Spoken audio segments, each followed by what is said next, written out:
Cold and flu season is officially here, and no, we will not be reaching for Robitussin or Mucinex. We're making our own oxymel instead.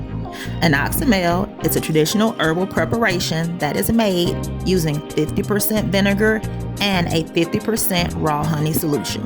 The sweet and tangy blend can help to extract and preserve the medicinal properties of herbs naturally.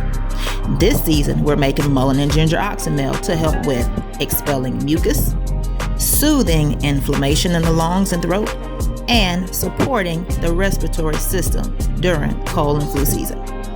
We'll keep this in our herbal apothecary and take a few tablespoons as needed. Natural remedies, simple ingredients, powerful results.